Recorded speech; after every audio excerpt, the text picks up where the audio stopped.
Jesus was more than a master carpenter. He was also God incognito.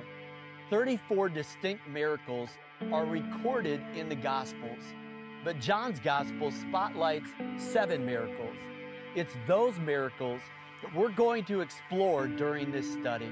Each of the 7 miracles that we study reveals a unique dimension of God's power and glory. For 3 decades, he kept his miraculous powers secret. But that changed the day water blushed in the face of its creator. Turning water into wine, it was Jesus revealing his authority over every atom in the universe. The second miracle, Jesus relieves a dangerously high fever from 20 miles away. It shows off his macroscopic mastery of time and space. The invalid was already past his prime. In fact, you could say he was living on borrowed time. And I wonder if that's why Jesus singled him out. Andrew figures that 5 loaves and 2 fish will feed about 7 people. It doesn't add up. If you put what you have into God's hands, he can make a lot out of a little. Most miracles don't happen within sight of the shoreline. You have to venture into uncharted waters. If you follow Jesus long enough and far enough, you'll eventually walk on water. So Jesus did more than just heal his blind eyes. He restored his dignity by rebuking helplessness. When we posture ourselves in humility and give honor to God, it positions us for the miraculous. There is no abracadabra. Jesus is not just the winemaker or the water walker. Jesus is the grave robber, and he saves his boldest claim for last. The grave robber steals back what the enemy has stolen. He will make the impossible possible.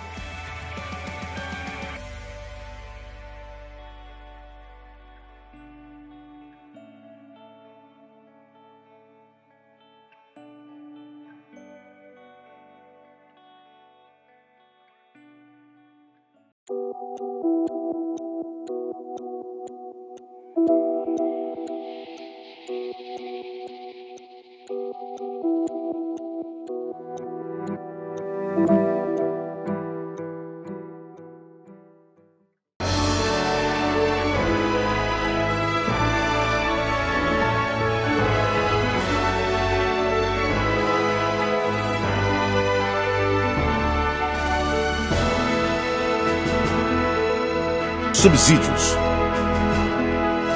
Lições Bíblicas Adultos. Lição 12. Cosmovisão missionária.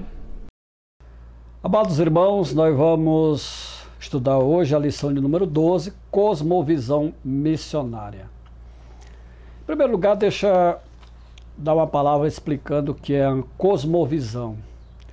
Cosmovisão a gente pode usar a seguinte ilustração: são os óculos com que nós enxergamos o mundo. Como se, essas lentes através da qual, né, a gente enxerga o mundo lá fora. Então, cosmovisão é nesse sentido.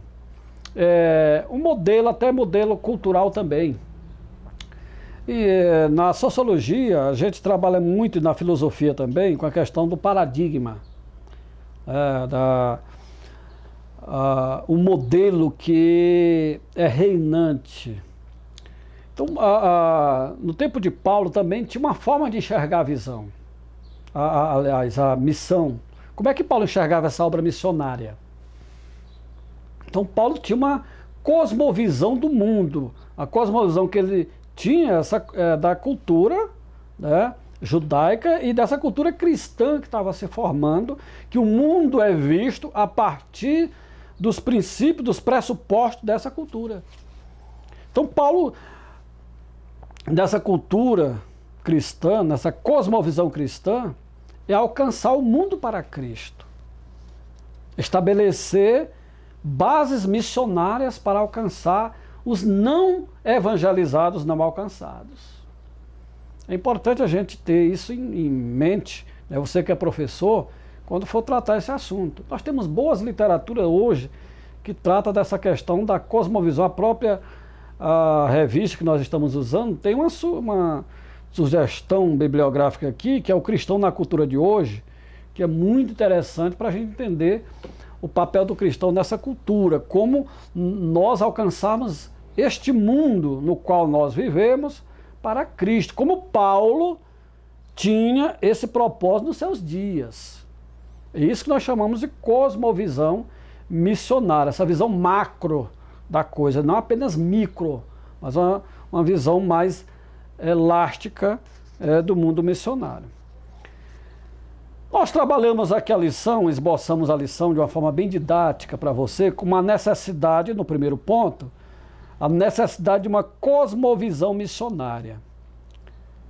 Então, qual era o propósito da missão? Eu coloquei pelo menos dois. Paulo, nós temos o termo grego letorgel, que já até falamos dele como ministro, né? E o outro termo é iregunta, que é servir como sacerdote. Veja que Paulo se via como um mensageiro de Deus. Assim como o sacerdote tinha uma missão de levar os homens a Deus naqueles dias, ou na cultura judaica, nós, como servos de Deus, nosso labor missionário tem que ter esse aspecto também, de como um serviço, né, de importância enorme, né, de fazer as pessoas conhecer a Cristo. E a missão está dentro disso aqui. Os missionários que saíram para as terras além mar, que nós exploramos no livro Maravilhosa Graça, né, eles tinham essa visão do mundo carente de Deus e que eles eram embaixadores de Cristo, legítimos representantes de Cristo para levar o seu nome aos povos não alcançados. Então isso é importante a gente trabalhar isso aqui.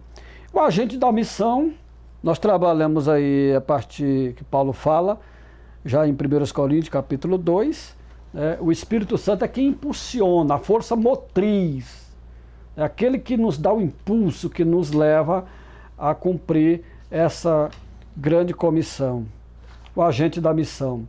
Eu falo aqui no finalzinho desse tópico sobre o movimento pentecostal, que é uma prova viva de que o Espírito Santo é a mais poderosa força geradora de missões.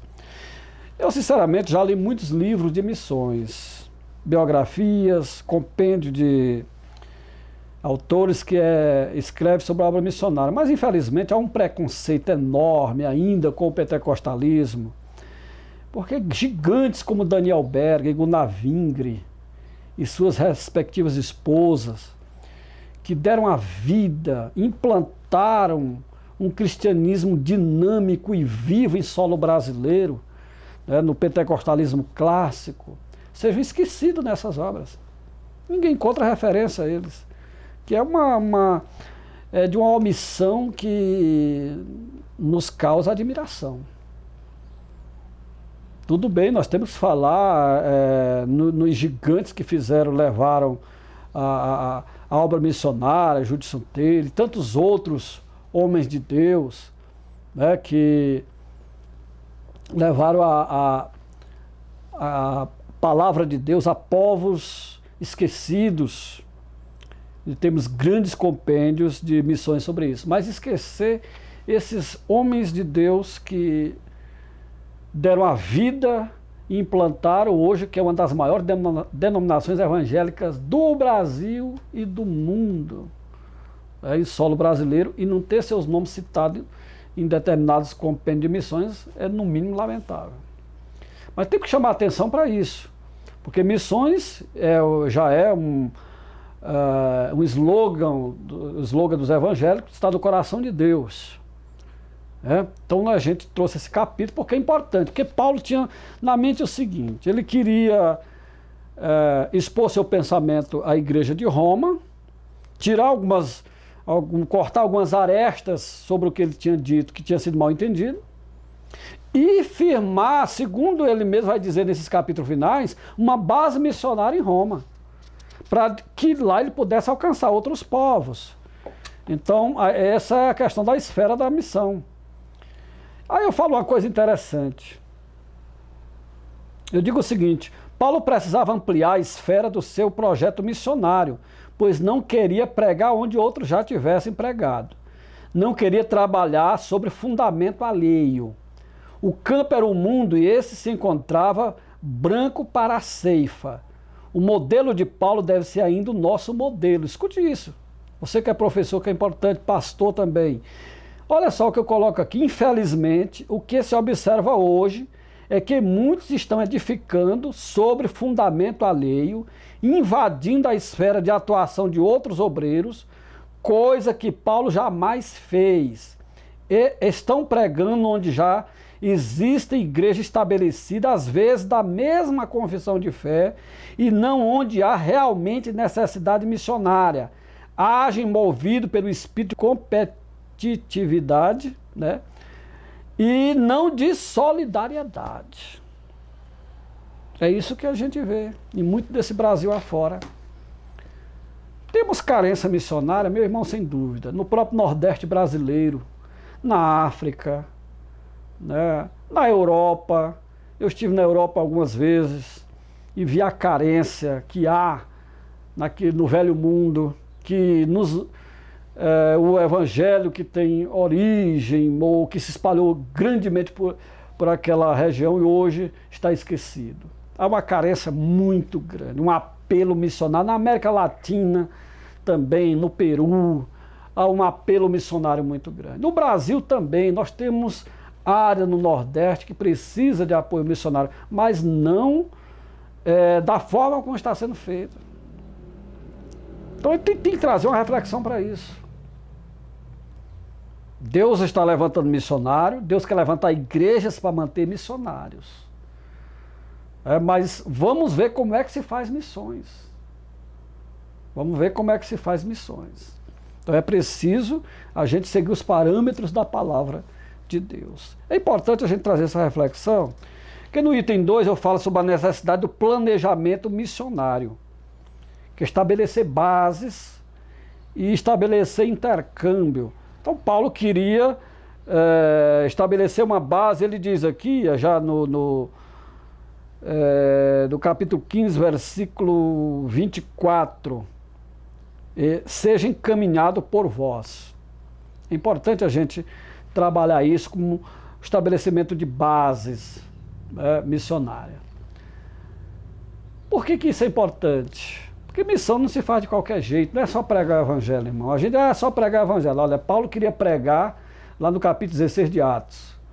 Tentou ir para a Bitínia, diz que o Espírito de Jesus não permitiu. Tentou para a região da Galácia, também não deixou. No momento certo, Deus revelou a ele, mandou ele fazer missões da forma como Deus queria e no lugar onde Deus queria. É importante a gente entender isso. Não é só fazer missões de qualquer jeito e alejar um monte de gente. Não, é fazer missões, né, com esse compromisso ético, moral, espiritual, né, esse compromisso de uma vida cristã saudável, para que a gente forme seguidores, discípulos de Jesus. Eu trabalho no livro aí, Missões, a partir do livro de Atos, do livro Maravilhosa Graça. Eu faço uma exegese, uma reflexão bem detalhada do capítulo 13, quando a igreja começa a fazer missões. É importante, eu queria que você desse uma olhada nesse livro, né? Porque esse livro, até eu adaptei alguma coisa e coloquei na nossa revista de missões da CPAD. Esse artigo saiu lá com algumas modificações. Mas é porque a gente traz isso porque é interessante a gente refletir. Nós somos fruto de missões, desses missionários que foram enviados para cá, né? E não há como a gente subestimar ou não valorizar o trabalho da obra missionária. Olha, o ponto 3, o item 3, a necessidade espiritual na obra missionária. Fazer missões não é só a questão social, não é só uma questão de pregar o evangelho por pregar. Mas debaixo de que princípio nós estamos pregando? Nós falamos aí da cobertura missionária. Paulo precisou disso, sim. Qualquer missionário que vai para o campo, ele precisa dessa cobertura, é o que eu exploro no livro Maravilhosa Graça, sobre o apoio missionário. Então, o apoio financeiro e o apoio espiritual também. Não é só o apoio financeiro, que, lamentavelmente, alguns esquecem. Quando envia missionário, esquecem, e missionário passa a sofrer necessidade. Mas o apelo espiritual também, a oração, a intercessão pelos missionários, é de uma importância incalculável. Porque ele não está lidando com coisas simplesmente humanas ou materiais. Paulo vai dizer em Efésios que a nossa luta não é contra sangue nem carne, mas contra os principados e potestades, contra os dominadores deste mundo tenebroso, forças espirituais do mal nas regiões celestiais. Então, esses homens, essas mulheres, precisam de um apoio espiritual, de intercessão, de oração, para que desempenhem bem o seu papel. O item 3, nós vamos falar sobre a necessidade, que é exatamente isso que nós estamos falando, mas no finalzinho eu digo aqui a necessidade do refrigério espiritual.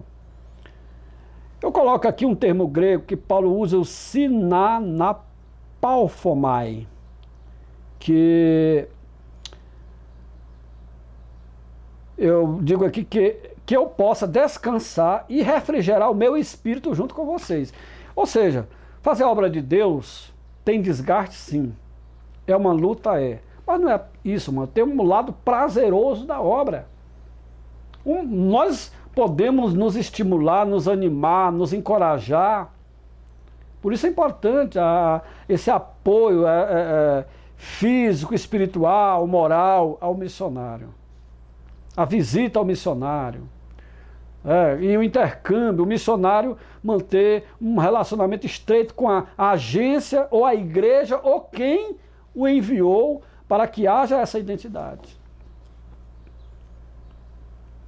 Nós não queremos terceirizar a obra missionária. Eu vou pagar para alguém fazer missões no meu lugar. Não é isso que Paulo está falando. Ninguém pode terceirizar a obra missionária nem a igreja. A igreja missões se faz com coração. Né? Vamos ficar por aqui hoje. Eu creio que esse esboço vai lhe ajudar. Essa análise, embora resumida, vai lhe ajudar a dar uma boa aula. Aí você se preparando, se aprofundando, com certeza vai contribuir em muito e ajudar a despertar o espírito missionário de muitos dos seus alunos. Que Deus em Cristo nos abençoe. Amém.